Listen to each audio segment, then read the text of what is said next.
hello everyone स्वागतम जनाइছো মোৰ অন্য এটা ৰেচিপি ভিডিও লৈ আশা কৰিছো আপোনালোকে এই ৰেচিপিটো চাই নিশ্চয় ভাল পাব খুবেই এটা সহজ আৰু সিম্পল ৰেচিপি তেনেহলে আহকচোন ভিডিওটি আৰম্ভ কৰো প্ৰথমতে এয়া আপোনালোকে দেখিছে ৰঙলাও আগ মানে ৰঙলাও কোমলীয়া আগ আৰু কেখিলামান কোমলীয়া পাতো লৈছো এইখিনি ঘৰৰ বাৰীৰে হয় আপোনালোকে বজাৰৰ পৰা কিনি আনিলেও আগটো চিঙি ল'ব পাৰিব কোমলীয়া আগটো ভালদৰে ধুই পখালি লৈ এই ধৰণে কাটি লৈছো বেছি সৰু সৰুকৈ কটা নাই কাৰণ ইনিও পমিয়ে যায় অলপ দেৰি ভজা পাছত পমিয়ে যায় সেইবাবে অলপ কাটি দিছো আৰু লগতে আদা নহৰু আৰু পিয়াজ গোটাকে লৈছো আৰু কেঁচা জলকীয়া আপোনালোকৰ জ্বলাৰ সোৱাদ অনুসৰি ল'ব এতিয়া মই তাৱা এখন লৈছো তাৱাখনত অলপমান মিঠাতেল দিছো বেছি দিয়া নাই তেলখিনি গৰম হৈ যোৱাৰ পাছতে ইয়াতে কাটি লোৱা পিয়াজ দিছো গোটাকে কাটি লোৱা নহৰু আদা কেঁচা জলকীয়া সেইখিনি একেবাৰে দি দিছো আৰু এতিয়া 2 মিনিট মানৰ কাৰণে অলপ ভাজিম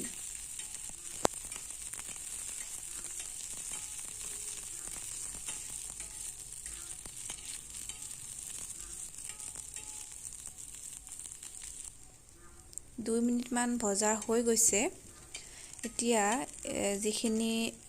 ৰঙলাও আগৰ পাত ভালদৰে ধুই পখালি লৈছো সেইখিনি ইয়াতে দি দিম আৰু ভালদৰে লৰাই থাকিম এনে আমি ৰঙলাও পাতৰ আগটো হয়তো বহুতে ভাজি খায় বা চাটনি বহুতে খোৱা নাই কিন্তু এনে ধৰণে যদি বনাই খায় নিশ্চয় ভাল পাব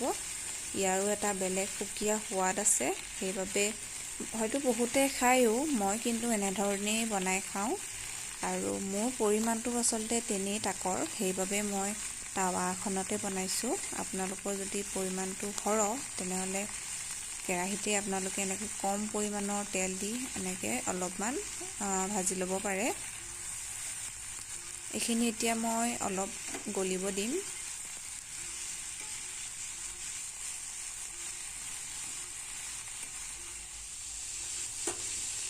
পাতখিনি ভালদৰে পমি গৈছে কিন্তু এইখিনি এতিয়াও ভালদৰে সিজা নাই কেৱল পমিহে গৈছে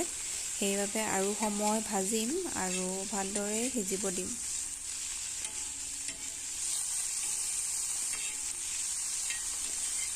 আৰু এটা কথা মন কৰিব যাতে এই পাতখিনি একদম কম জুইত ভজা হয় কম জুইত লাহে লাহে সিজিবলৈ দিব এতিয়া প্ৰায় 10 মিনিট মান ভজাৰ পাছতে ধুনীয়াকৈ সিজি গৈছে মই গেছৰ ফ্লেমটো অফ কৰি দিছো আৰু তাৱাখনতে ভালদৰে ঠাণ্ডা হ'ব দিছো আৰু ঠাণ্ডা হৈ যোৱাৰ পাছত ইয়াতে মই নিমখ দিছো আৰু বেলেগ একো দিয়া নাই আৰু এইখিনি মই এতিয়া মিক্সিত পিচি লৈছো মিক্সিত পিচি লোৱাৰ পাছত এই ধৰণৰ এটা পেষ্ট হৈছে আৰু আমাৰ পৰিবেশন কৰিবৰ বাবেও ৰেডি হৈ গৈছে